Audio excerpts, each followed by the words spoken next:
Shalom, selamat hari Minggu Bapak Ibu yang dikasihi Tuhan, dimanapun saudara berada saat ini. Senang sekali saya boleh ada di tengah-tengah saudara. Biarlah kita pagi ini boleh sama-sama menikmati hadirat Tuhan, berkat Tuhan, melalui pujian penyembahan kita, melalui doa kita, dan perenungan kita akan firman Tuhan, supaya kita tetap kuat dalam Dia, bahkan kita mengalami janji Tuhan, berkat Tuhan dalam kehidupan kita. Saudara, kalau saudara perhatikan, maka kita ini genap setahun ya menikmati situasi dan kondisi seperti ini. Ya, rasanya banyak di antara saudara yang setuju dengan saya bahwa setahun yang berlalu ini kita menemukan bahwa ada begitu banyak teori, begitu banyak pengharapan-pengharapan mungkin yang kita pikir kita akan alami, kita akan terima. Itu tahun kemarin itu semua tertunda ya, belum terjadi saudara. Tapi di sini saya percaya Tuhan tuh mau mengajar kita untuk hanya berharap kepada Dia, hanya bersandar kepada Dia. Hanya Dia sumber ya kehidupan kita yang sejati. Nah, Alkitab mengajarkan bahwa kalau kita berharap kepada Dia, pengharapan kita tidak akan pernah mengecewakan. Karena Tuhan kita adalah Tuhan yang setia, Tuhan yang hidup. Nah, sebab itu saya percaya untuk melewati masa-masa seperti ini, ada satu hal yang kita harus selalu miliki, selalu rindukan untuk kita alami, yaitu yang namanya kemurahan Tuhan. Saya percaya kita semua setuju bahwa untuk melewati semua tantangan ini, untuk membuat kita tetap bertahan bahkan keluar sebagai pemenang, kita sangat memerlukan yaitu kemurahan Tuhan, belas kasihan Tuhan, kasih karunia daripada Tuhan, saudara. Nah, pagi ini kita mau belajar dari seorang tokoh di Alkitab yang dalam hidupnya telah mengalami kemurahan Tuhan yang luar biasa, saudara.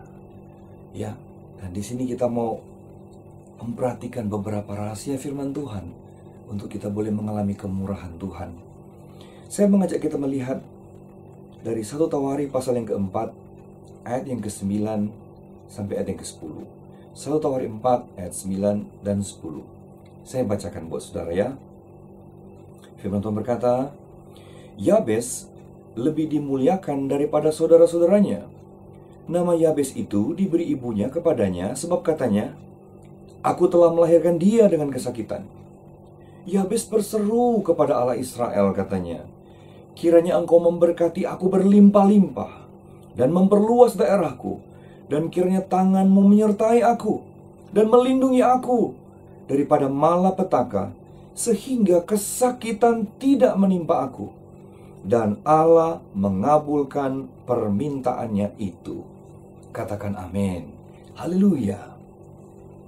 Nah, saudara, izinkan saya cerita satu kisah yang ditulis di salah satu edisi majalah Time sekitar tahun 2005 ya. Di salah satu edisi tahun itu ada satu kisah yang terjadi di satu provinsi di China, itu provinsi Anhui ya. Nah, di provinsi Anhui itu dikatakan ada satu kampung yang terkenal sekali, namanya Kampung Hu. Diberi nama Kampung Hu karena penduduknya marga Hu semua pada waktu itu ya. Nah, ceritanya begini, 1000 lebih tahun yang lalu ya, dikatakan ada seorang dukun dari kampung lain yang tidak suka dengan kampung itu. Tidak tahu ada masalah apa ya di antara mereka. Lalu kemudian dukun itu yang memang terkenal sakti itu katanya melepaskan kutuk atas mata air satu-satunya waktu itu di kampung itu. Dan jadi kutukannya itu bunyinya begini, siapa yang minum air dari mata air ini, maka anaknya akan cuma bisa punya satu. Keluarga itu akan hanya bisa memiliki anak satu, tidak bisa lebih. Dan saudara percaya tidak percaya, 1000 tahun berlalu, kutukan itu sungguh-sungguh terjadi atas kampung itu.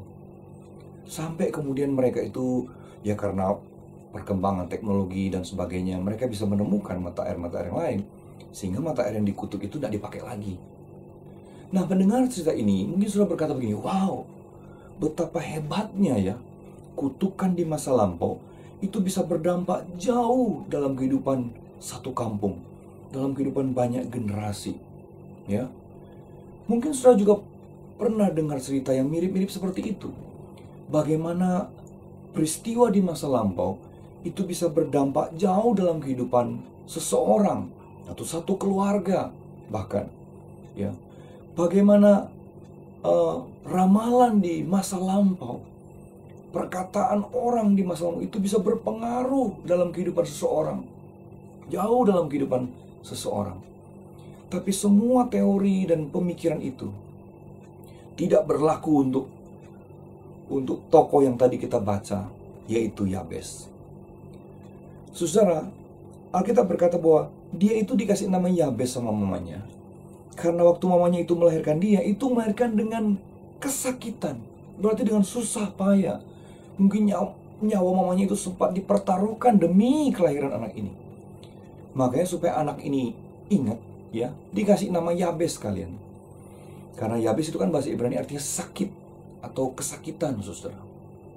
Jadi bayangkan Yabes itu ya bertumbuh dalam satu keadaan yang tidak baik ya. Artinya nama itu kan adalah peringatan buat dia, mengingatkan siapa dia itu. Ya, mamanya kasih nama Yabes supaya lu ingat, nak, kamu tuh waktu ngelahirin itu mama tuh sakitnya setengah mati. Jadi mungkin Yabes bertumbuh dalam perasaan yang sangat berhutang budi kepada mamanya ya. Atau kalau kemungkinan yang terburuk ya nama itu diberikan sebagai satu sindiran kepada dia. Ya, sebagai satu, artinya satu apa istilahnya, satu perkataan yang supaya anak ini jangan pernah lupa bagaimana kamu itu nyakitin banget ya. Sehingga Yabes mungkin bertumbuh dalam satu penolakan karena peristiwa yang terjadi waktu kelahirannya, saudara. Bayangin waktu Yabes bertumbuh dewasa ya. Ya, kenalan sama seorang perempuan mungkin ya. Mungkin malu-malu kali ya, minder dikit gitu ya. Karena namanya itu loh ya. Mungkin dia tanya sama cewek itu ya, "Hai, namanya siapa?" Kata ceweknya, "Nama saya Deborah atau Jessica gitu." "Kamu siapa?" "Nama saya Sakit." "Sakit apa?" "Enggak, nama saya emang sakit."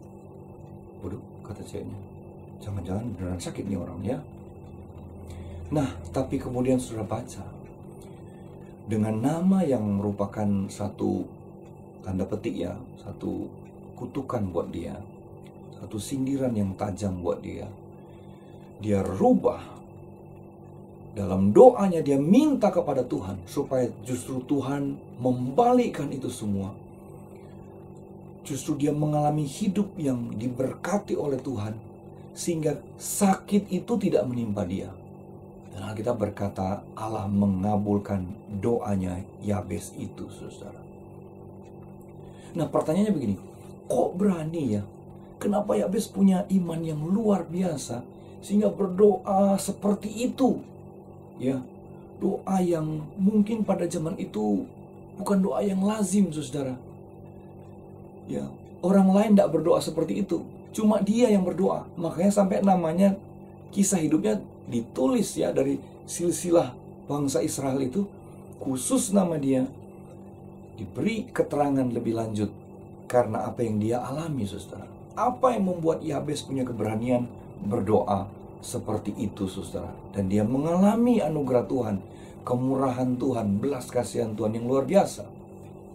Yang pertama, saya percaya Yabes berani berdoa meminta kepada Tuhan seperti itu karena Yabes sungguh-sungguh mengenal siapa Allahnya.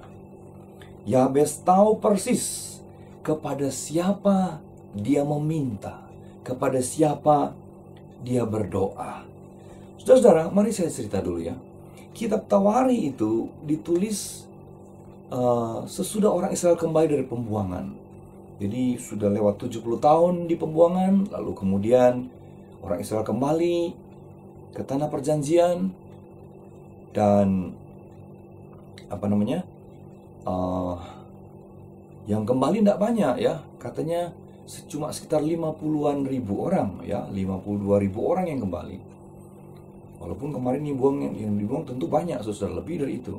Tapi rupanya sebagian besar dari orang-orang Israel, karena apa yang mereka miliki ya, mereka sudah hidup lebih baik walaupun di negeri pembuangan.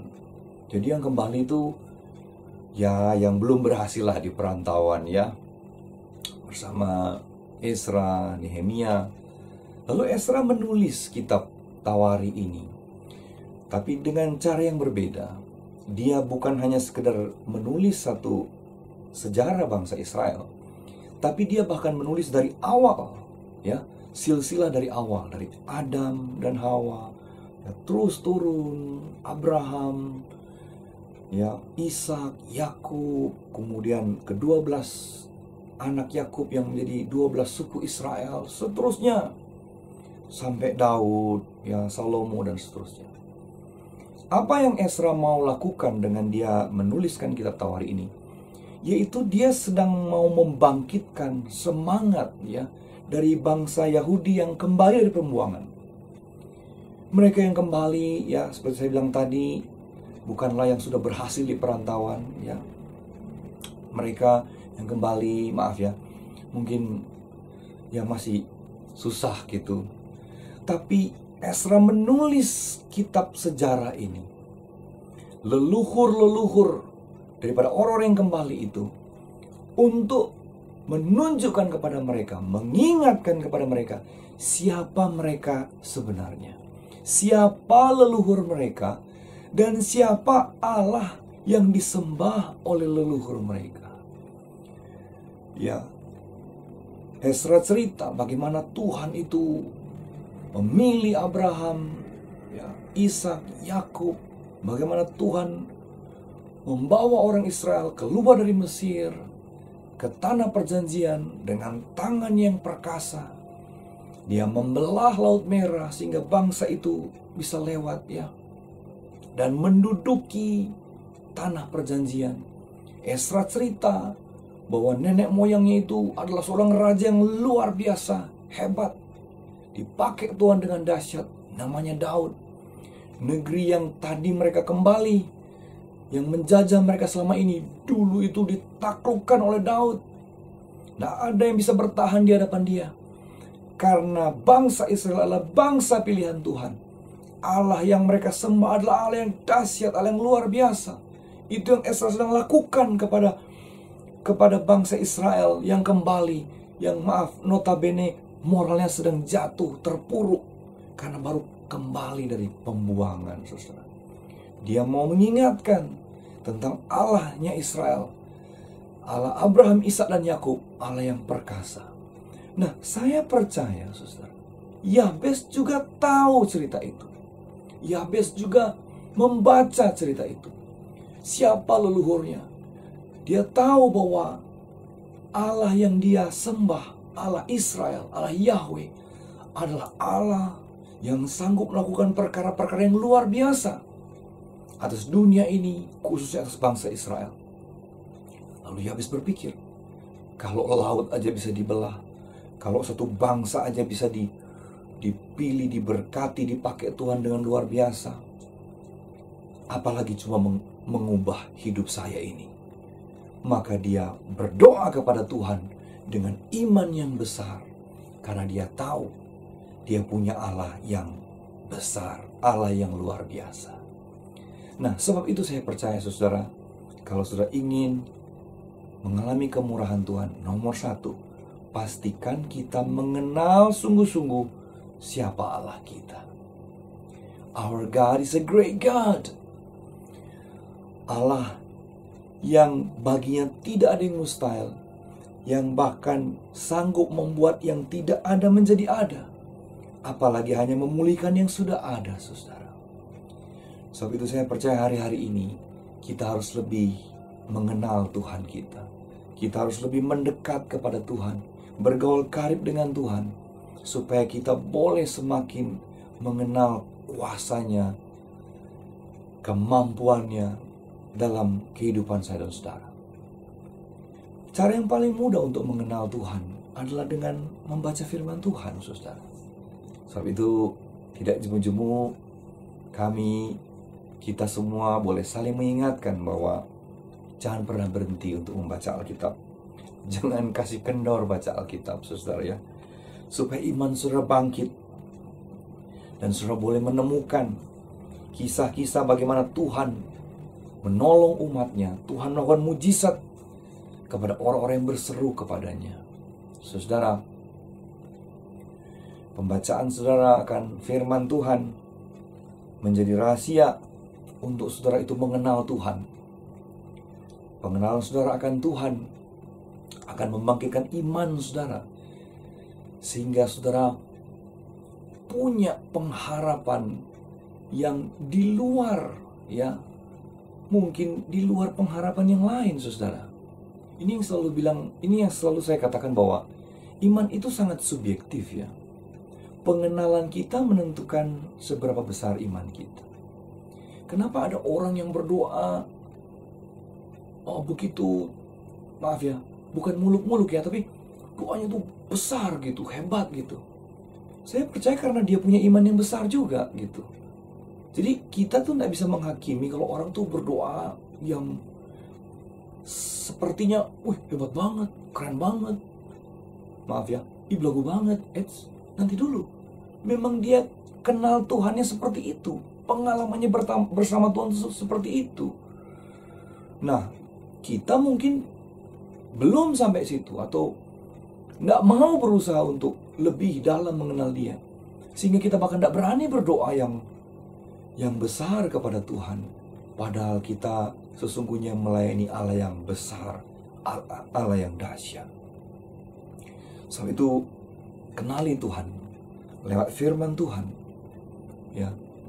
Maka saya percaya iman saudara akan bangkit dan saudara akan dimampukan oleh Tuhan melalui Roh Kudusnya yang dalam kita untuk percaya akan hal-hal yang luar biasa yang Tuhan sanggup lakukan dalam kehidupan setiap kita. Yang setuju katakan amin. Nah, yang kedua, saudara, saya percaya kenapa yaitu Yabes berani berdoa seperti itu, ya. Dia meminta sesuatu yang luar biasa di hadapan Tuhan, yang justru menjadi kebalikan dari namanya, ya. Karena saya percaya Yabes itu percaya bahwa masa depannya tidak ditentukan oleh masa lalunya. Yabes tahu betul bahwa Allah yang dia sembah adalah Allah yang empunya masa depan. Dan dia yakin betul bahwa apa yang dialami di masa lampau sama sekali tidak menentukan kehidupannya, masa depannya. Karena yang menentukan hidup dan masa depannya adalah Tuhan. Sebab itu dia berdoa, saudara. Dia percaya bahwa kalau dia berdoa, Tuhan sanggup melakukan perkara yang luar biasa dalam hidupnya. Alkitab penuh dengan kisah bagaimana yaitu orang-orang percaya, ya, yang berseru kepada Tuhan, itu mereka mengalami kuasa Tuhan dalam hidupnya. Tuhan mengubah segala sesuatu dalam hidupnya karena datang kepada Tuhan. Padahal kalau melihat ke belakang, mungkin orang sendiri melihat, tidak mungkin berubah, tidak mungkin bisa mengalami pemulihan. Tapi apa yang tidak mungkin bagi Tuhan? Ya. Nah, saya ingat ada satu cerita yang mungkin sudah pernah baca juga di dalam Markus pasal yang ke-10 ayat yang ke-46 sampai ayat yang ke-52. Itu berbicara tentang seorang buta dari lahir, namanya Bartimius, saudara. Buta dari lahir, dari keluarga yang miskin, makanya dia kemudian jadi pengemis. Tapi satu hari dia ketemu Tuhan Yesus. Yesus waktu itu dalam perjalanannya mau ke Yerusalem dari Galilea, itu mengambil rute yang tidak lazim, yaitu dia ke Yeriko.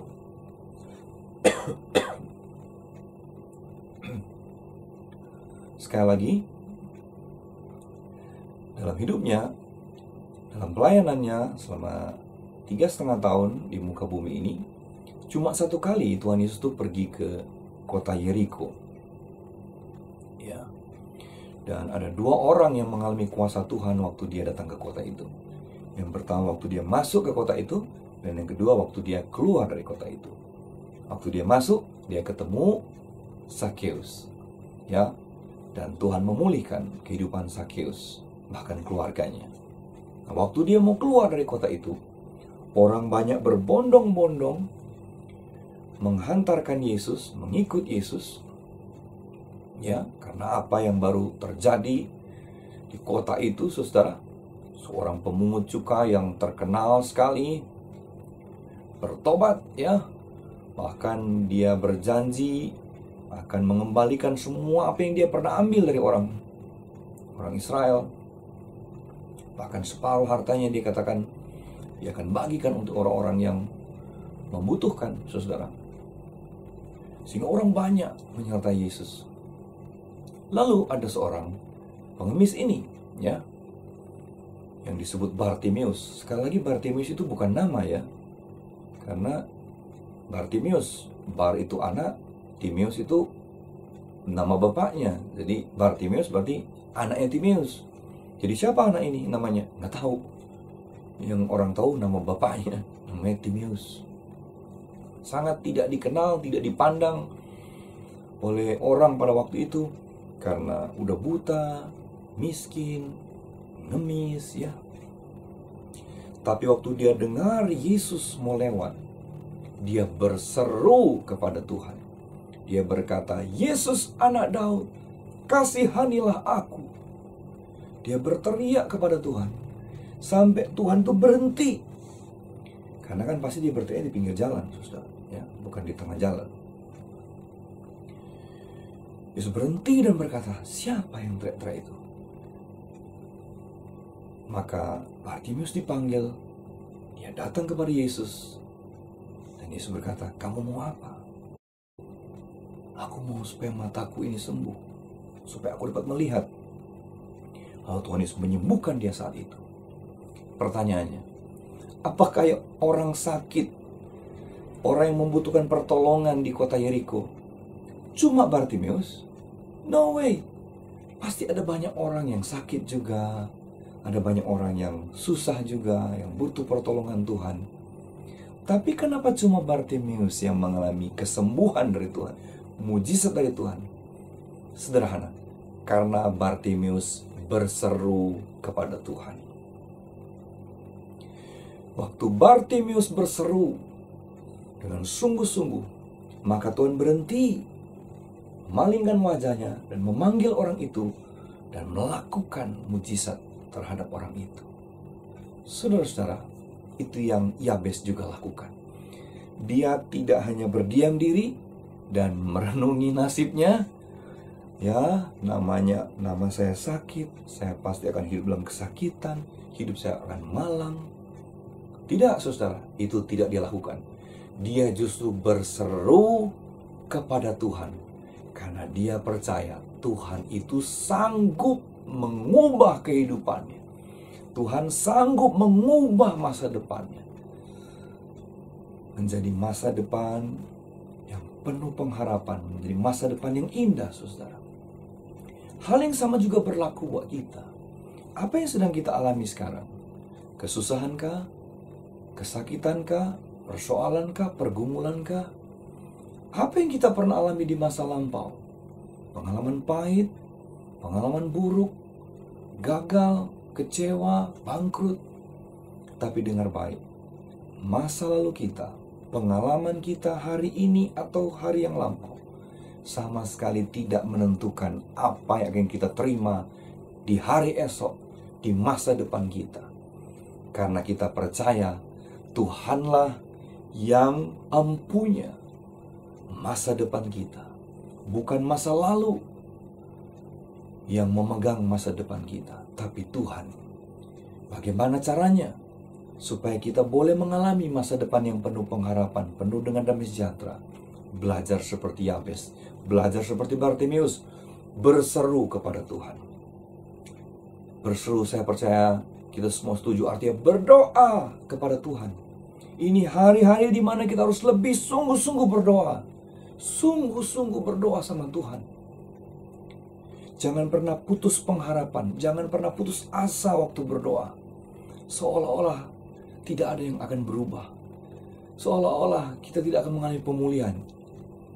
Sekali lagi, sadari, ingat baik-baik bahwa Tuhan kita itu adalah Tuhan yang dahsyat. Tuhan yang tidak pernah berubah kuasanya dulu, sekarang, bahkan sampai selama-lamanya.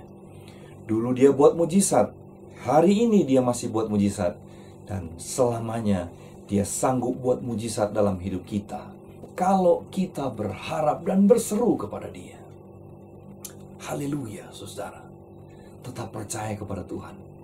Jangan hilang pengharapanmu kepada Tuhan. Jangan menyalahkan orang lain. Jangan menyalahkan diri sendiri. Atau apapun juga, saudara. Tapi mari datang kepada Tuhan dan minta kasih karunia Tuhan. Minta kemurahan Tuhan. Nah, yang ketiga, yang terakhir, kenapa Yabes mengalami kemurahan Tuhan, berkat Tuhan, kasih karunia Tuhan dalam hidupnya? Karena ini, saudara, saya rindu saudara memperhatikan ayat yang ke-9 dari pembacaan kita tadi, ya.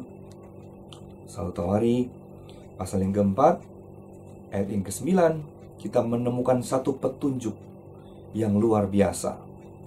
Dikatakan begini, Yabes lebih dimuliakan daripada saudara-saudaranya. Jadi Yabes itu lebih dimuliakan dari yang lain. Siapa yang memuliakan dia? Tuhan, ya. Tuhan yang memuliakan dia, saudara. Lebih dari yang lain, ya. Nah, kenapa bisa begitu? Kok bisa Yabes yang dimuliakan Tuhan? Saya percaya ini rahasianya. Dan ini penting sekali untuk saudara saya perhatikan. Yabes itu dimuliakan oleh Tuhan. Karena pasti Yabes itu hidupnya memuliakan Tuhan. Sederhana. Amin. Kalau kita hidup memuliakan Tuhan, maka saya percaya Tuhan juga pasti akan memuliakan kita. Yabes tahu persis yang namanya hukum tabur tuai. Apa yang dia tabur, dia pasti akan tuai. Kalau dia hidup mengasihi Tuhan, maka dia percaya Tuhan pasti mengasihi dia. Dan itu yang terjadi. Kalau dia hidup memuliakan Tuhan, maka dia percaya Tuhan pasti memuliakan dia. Dan itu yang terjadi. Sebab itu, apa yang saudara inginkan Tuhan lakukan dalam hidup kita, mari kita juga jadi seperti apa yang kita rindukan itu. Kalau kita ingin merindukan kemurahan Tuhan, marilah kita jadi orang yang murah hati juga. Kalau kita ingin dimuliakan oleh Tuhan, ya, diangkat oleh Tuhan, diberkati oleh Tuhan, marilah kita juga menjadi pribadi yang memuliakan Tuhan dengan apa yang kita miliki, saudara. Marilah kita jadi pribadi yang menjadi berkat bagi orang lain. Maka pasti Tuhan yang akan memberkati hidup saya dan saudara. Ya, Dia akan selalu menjadi penyedia bagi kerinduan kita untuk menjadi berkat. Saya percaya saudara tahu bahwa kita ini kan cuma saluran berkatnya Tuhan. Kalau kita ingin jadi berkat, kita berdoa untuk jadi berkat, maka Tuhan akan berkati hidup kita. Ya, berkat itu pertama datang dalam hidup kita dulu, sehingga kita menjadi saluran berkat, saudara. Nah, kalau saudara itu tidak pernah punya kerinduan untuk menjadi berkat, maka maaf ya saudara, saudara percuma berdoa minta berkat. Artinya berkat itu ya tidak akan maksimal dalam hidup saudara. Ya, karena Tuhan mau kita tuh hidup untuk jadi berkat, sehingga Dia kemudian mencurahkan berkatnya dengan limpah dalam kehidupan kita. Sebab itu hari-hari ini mari saudara, kita harus hidup memuliakan Tuhan dengan apa yang kita miliki. Muliakan Tuhan dengan seluruh hidup kita, saudara. Hidup takut akan Tuhan, dengar-dengaran sama Tuhan, hidup mengasihi Tuhan, hidup dalam kekudusan. Kita muliakan Tuhan melalui kehidupan kita yang kudus di hadapan Dia. Supaya apa? Supaya kita punya keberanian untuk berdoa, meminta sesuatu dari Tuhan. Saya percaya kalau kita hidup jauh dari Tuhan ya, kita melakukan apa yang jahat di mata Tuhan, kita bahkan mungkin tidak berani untuk berdoa apapun kepada Tuhan. Tapi kalau kita dekat dengan Tuhan, kita mengasihi Tuhan, hidup kita memuliakan Tuhan, maka saudara, Roh Kudus sendiri akan mendorong kita, menolong kita untuk memiliki iman untuk berdoa dengan doa yang penuh kepercayaan bahwa Tuhan sanggup melakukan perkara yang luar biasa dalam kehidupan kita. Haleluya, saudara. Ya, mari saudara, kita sungguh-sungguh mengalami janji Tuhan hari-hari ini. Kita sungguh-sungguh boleh mengalami kemurahan Tuhan dan berkat Tuhan dalam kehidupan kita. Kita percaya bahwa masa lalu kita tidaklah menentukan masa depan kita, tapi Tuhanlah yang mempunyai masa depan kita. Dan bagian kita ialah kita percaya kepada Dia dan kita meminta dengan iman kepada Dia. Maka Tuhan pasti melakukannya buat kita. Saya tutup dengan ayat ini, saudara. Di dalam Keluaran pasal 33 ayat yang ke-15 sampai ayat yang ke-17 ya. Keluaran pasal 33 ayat yang ke-15 sampai 17, perikopnya berjudul Musa meminta penyertaan Tuhan di gurun. Ini adalah kisah ketika Musa sedang memimpin orang Israel dalam pengembaraan di padang gurun on the way ke tanah perjanjian. Lalu Musa menjumpai bahwa tidak mudah ternyata memimpin bangsa Israel ini. Dia tidak sanggup lagi melewati padang gurun ini. Ya, mungkin mirip-mirip kita juga ya. Kita sedang melewati satu padang gurun yang cukup berat ya dalam kehidupan kita saat ini karena situasi dan kondisi yang ada di sekeliling kita. Lalu Musa berdoa kepada Tuhan. Dia minta kemurahan Tuhan, dia minta kasih karunia Tuhan bagi dirinya. Di dalam ayat yang ke-15 saya baca, berkatalah Musa kepadanya, jika engkau sendiri tidak membimbing kami, janganlah suruh kami berangkat dari sini. Dari manakah gerangan akan diketahui bahwa aku telah mendapat kasih karunia di hadapanmu, yakni aku dengan umatmu ini? Bukankah karena engkau berjalan bersama-sama dengan kami, sehingga aku dengan umatmu ini, dibedakan dari segala bangsa yang ada di muka bumi ini? Berfirmanlah Tuhan kepada Musa, juga hal yang telah kau katakan ini akan kulakukan, karena engkau telah mendapat kasih karunia di hadapanku, dan aku mengenal engkau. Saudara, Musa berdoa begini sama Tuhan, Tuhan, apa yang bikin aku beda dengan orang lain? Apa yang bikin bangsa ini berbeda dengan bangsa-bangsa lain? Kecuali kalau aku mendapat kasih karunia di hadapanmu. Aku minta kasih karuniamu ya Tuhan. Kalau enggak, aku nggak mau jalan lagi. Nggak kuat Tuhan, nggak sanggup. Kata Tuhan, karena kamu yang minta, aku beri kasih karunia. Karena Musa meminta kepada Tuhan, maka Tuhan mengabulkannya. Saudara, saya percaya kita memang harus minta kepada Tuhan supaya kita mengalami kemurahan Tuhan dalam hidup kita, mengalami kasih karunia Tuhan dalam hidup kita, ya, mengalami belas kasihan Tuhan dalam hidup kita. Itu akan memampukan kita untuk melewati masa-masa yang sukar dalam hidup ini. Bahkan untuk kita boleh mengalami berkat Tuhan, tetap boleh mengalami pertolongan Tuhan, mujizat Tuhan dalam hidup ini. Kita perlu kemurahan Tuhan, kita perlu kasih karunia Tuhan. Kemurahan Tuhan itu yang membuat kita berbeda dari yang lain. Kasih karunia Tuhan itu yang membuat kita berbeda dari orang-orang di luar sana, karena kita diperlakukan spesial oleh Tuhan. Dan saya percaya kita semua rindu mengalami itu. Haleluya. Mari saat ini kita datang sama Tuhan. kita berdoa sama Tuhan. Haleluya, haleluya. Mari pejamkan mata saudara. Kalau ada pasangan saudara di samping saudara, pegang tangan. Kita sama-sama berdoa di hadapan Tuhan. Oh rabahandaralaba, shikarabarabaraba, oh rabahandaralaba. Tuhan, biarlah kemurahan-Mu turun dalam kehidupan kami. Biarlah belas kasihan dan kasih karunia-Mu turun dalam kehidupan kami. Musa berdoa dan Tuhan memberikan kasih karunia-Nya. Yabes berdoa dan Tuhan memberikan anugerah-Nya. Bartimeus berdoa dan Tuhan mengubah hidupnya. Kami berdoa ya Tuhan, biarlah tangan-Mu yang perkasa menolong kami saat ini. Biarlah berkat-Mu yang tidak terbatas itu melingkupi kami ya Tuhan, sehingga kami boleh sungguh-sungguh melewati hari-hari ini dengan syukur, karena Tuhan sekali-kali tidak pernah meninggalkan kami. Hamba berdoa ya Tuhan, biar kemurahan Tuhan yang dahsyat itu turun atas setiap umat-Mu, setiap keluarga hamba-hamba-Mu, para suami, istri, anak-anak, orang tua, orang-orang muda.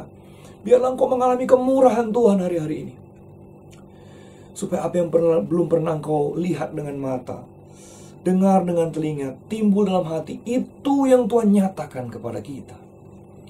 Bahkan firman Tuhan berkata bahwa kalau kita berdoa, maka Tuhan sanggup melakukan jauh lebih dari apa yang kita pikirkan dan doakan. Itulah kemurahannya Tuhan, itulah kasih karunia-Nya Tuhan.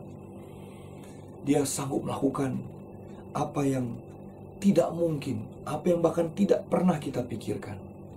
Karena Dia Allah yang sungguh baik, sangat baik. Engkau Allah yang sanggup ya Tuhan memelihara hidup kami. Terima kasih Bapa, terima kasih. Kemurahan demi kemurahan itu yang akan kami alami hari-hari ini dan hari-hari ke depan dalam kehidupan kami. Karena Engkau menentukan bahwa masa depan kami adalah masa depan yang penuh dengan damai sejahtera, penuh dengan pengharapan. Terima kasih Bapa Surgawi, berkati gereja-Mu, berkati kami semua. Dalam nama Tuhan Yesus kami berdoa dan mengucap syukur. Sama-sama katakan, amin.